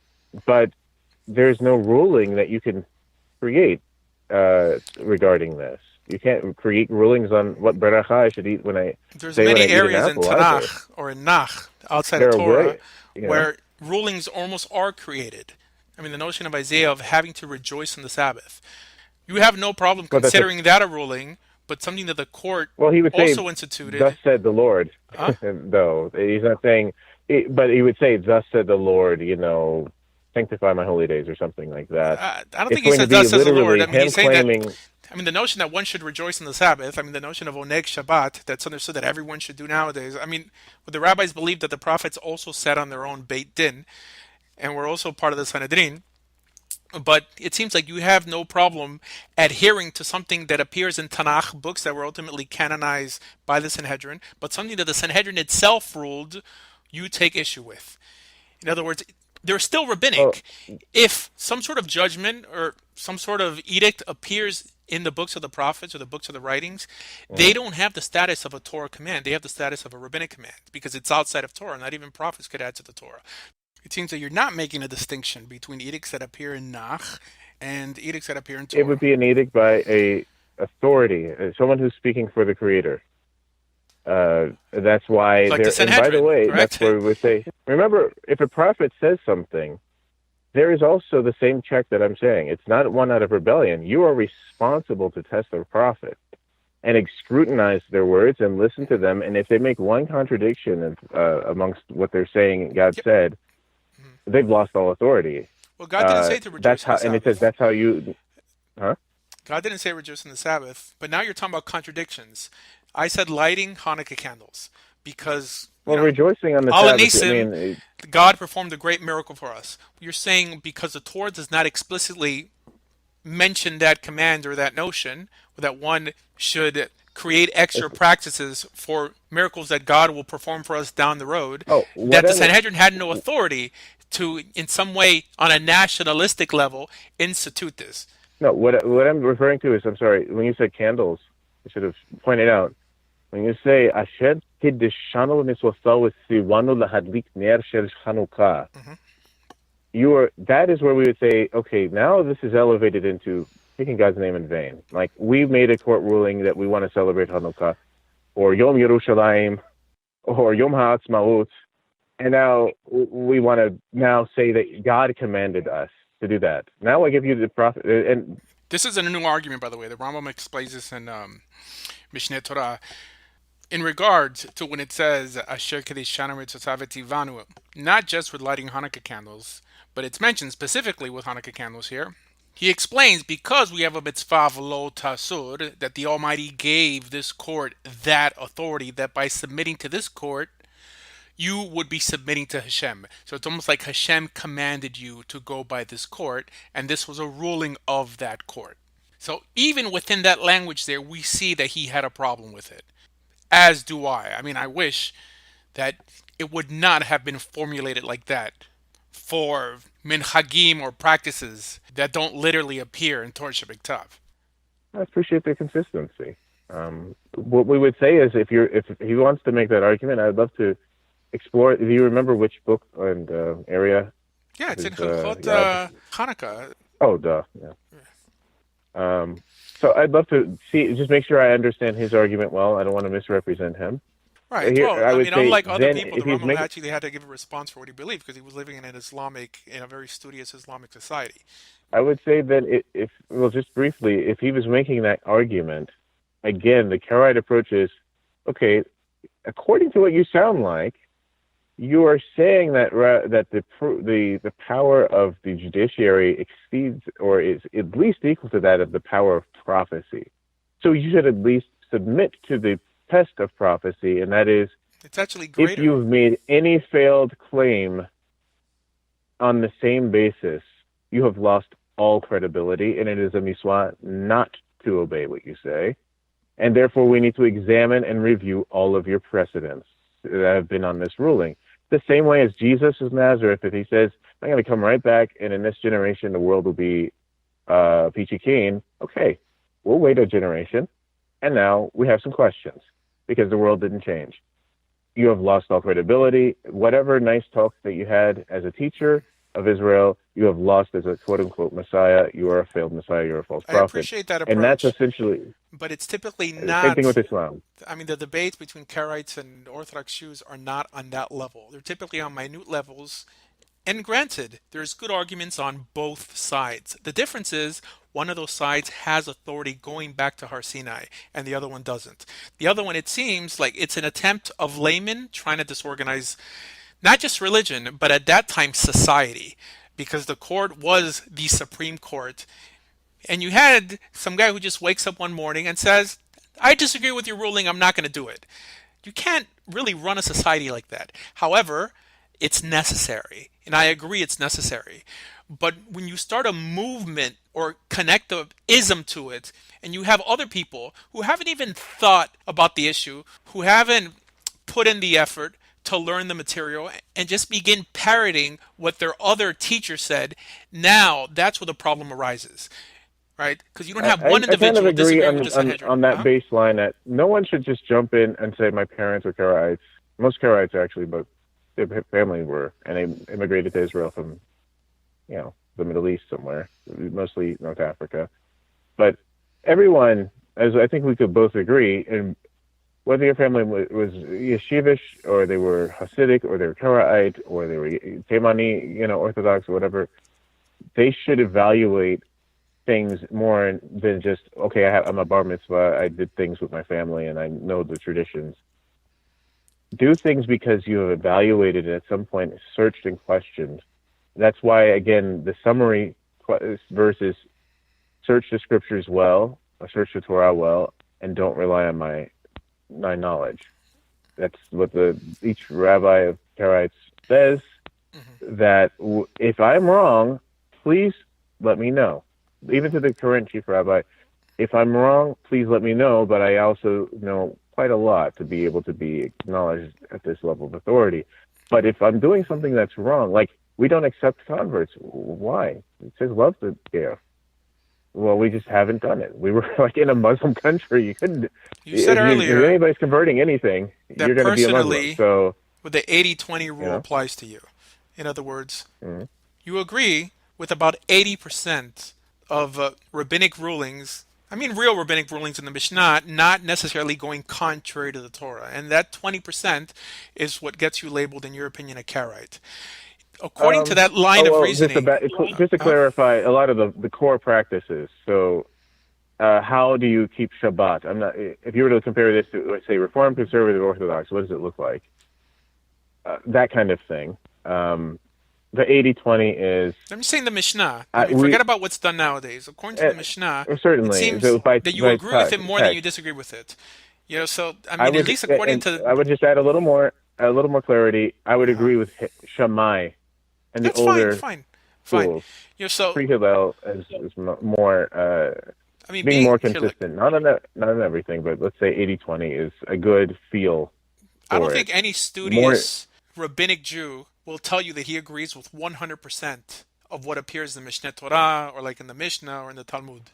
Okay, Mhm. now he may act it out, but I'm sure that he may also align himself with that 80-20 rule. But he continues for the sake of unity, for the sake of Achdut, Mhm. he does not become a Karaite or label himself a Mhm. sectarian. He stays in the fold because of the value of unity, of Israel moving in a certain direction in a unified manner. Right when you label yourself Karaite, okay, you're making a and statement. not just go Uh, Orthodox, yeah, uh, right, or whatever. right. I They're don't know that just you not have a preferred Karaites. term. So it seems that ultimately, for the greater good, you should help try to fix rabbinic Judaism instead of trying to bolster up Karaite Very Judaism. nice, very nice way of putting it. Um, I think that where I am is this, and the movement understands this as well because I find myself at the intersection of a lot of movements. Um, uh, uh, uh, African American Judaism or African Judaism in general, going into the continent. Um, the reason that I find it important to find I, I see it as an outside position. I mean, the real fight is more secularism versus observance, right? I think we can kind of agree that today that's the real existential battle generally. I mean, in the ethnic Will your Jewish children world, just yeah, but not in right? But those who are not in doing the it for the macro. reasons For yeah. example, I just made a But if video you called that Noahide rabbis create more Karaites than converts and more atheists than Noahides. This new Karaite explosion in America is ultimately the result of rabbis like Tovia Singer and Michael Skoback destroying people's Christian faith, but at the same time not offering their rabbinic form of Judaism as an alternative to the faith they just destroyed. So sure. they're I pretty mean, much making someone who believed in what they considered the Old and New Testament just dropped the New Testament and left them in some Karaite limbo. well, what I would say is this, and I appreciate it. Now, I think of it like this. I definitely have given a lot of thought to just taking a more traditional approach to observance, a traditional rabbinic tradition approach to observance. What will happen, and I've had this happen, come with many of the people who are leaders who have come either from Jewish backgrounds or from others that become serious karaim, people who follow what the scripture has to say more than anything else, in terms of the halacha, is when you hit that wall. There's going to be a part in your conversion. There's going to be a part in your yeshiva training if you're not a convert anymore. You're now moving to be a leader in a community where things that if you know Tanakh well, which it can't be assumed because you don't learn Tanakh in yeshiva very much. Like just study Tanakh in depth and understand the text without having to rely on a lot of commentary. If you know the Tanakh well going into it, then you know this is not how David worshipped. This is not how people approach the Torah. Or, for example, there's no Beit Din, there's no Sanhedrin, there's no Takanot, there's no Talmud. It's not a part of their thought process. What's in the Torah is the Sefer Torah is the Torah, and the prophets call people back to the Torah. And they may add a clarification here or there about don't carry things on Shabbat, but it isn't even a halachic focus so much. It's a covenantal focus. And therefore, that's why I still find that this is more consistent. This movement itself, by the way, does not have an arrogant stance like a Muslim or Christian movement would have. Like everybody else goes to hell except for us. I think It's consistent more in terms of if you're battling Chabad or Breslov, but not more consistent if you're going against someone who directly works from the Mishnah. yeah, and that's where I say from that perspective, and that's why throughout this even discussion here, I remain very respectful of my limitations of knowing texts of the oral law, even though I know them well enough to have an informed understanding and an informed discussion. But it's actually encouraged to study and understand the rabbinic perspective, so that you can understand and refine your points of view as well. Because again, what we all have in all of our synagogues is the same Sefer Torah. I see that as a unifying force. And if your approach is, I guess, also 80-20, 80% of what you would say about the Orthodox world is probably going to be the same thing and for the same, with the same compassion, but rationality at the same time as the baseline for it. You're not saying it as a conservative, not again, nothing against people who are conservative or reform per se, but you're not saying it because, oh, well, get with the times, it's 21st century, therefore I don't like the Orthodox world. No, it's a thought through, text-based, reasonable, rationalistic approach that Judaism could do better to return to its sources. That's the same mechanics of how we think. And both approaches, I think we would agree, are considered to be marginal, right? You can't go down the street in most places and see someone who really actually studied Mishnah. Even Mishnah, like Tanakh, I'm sorry, a lot of people never finish the Tanakh. Mishnah, just have a class on Mishnah. For Aish to Chabad, it's hard to see people searching to scrutinize their traditions' origins. So it's hard for me to kind of jump and say, well, I'll do that and commit to what the Mishnah says. My commitment is to what the Creator said and revealed through the books there's no dispute among all Israel about the books of the Tanakh.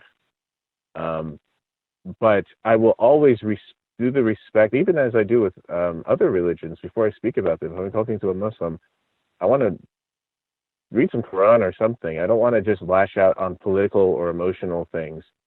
I want to make sure I understand them, but call them back to, hey, if you believe in Moses, maybe we can start with a dialogue there.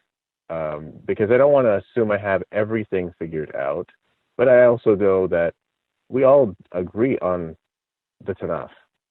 So if I have a Judaism that is saying, let's go back to the Tanakh, the focus is traditions that are okay by the Tanakh, that, they could be very diverse, but you can coherently see how that fits with the Tanakh, are okay. Well, I like that tradition. I don't think that there's a need for me to leave from that, versus a approach that says, if you deviate from the words of the rabbis, you are a meme, you're an apikoros, you're this or that, your gerut is now under doubt, and I mean, that. it's no coincidence that the Karaite movement was started in Galut, in particularly with the ninth century, because what came from the Sanhedrin was ultimately there to unify a country, to unify a nation. and doesn't really make too much sense when people are living outside of that nation. So this is why it doesn't seem so important to have laws where they get you progressing in a certain direction, because everyone sort of does their own thing in countries made up of people from different religions, Hmm. right? But I think if we're ever planning to reestablish the monarchy and the priesthood and the judges, there is no Yeah, way that that I agree. country could exist or progress under Karaite Judaism.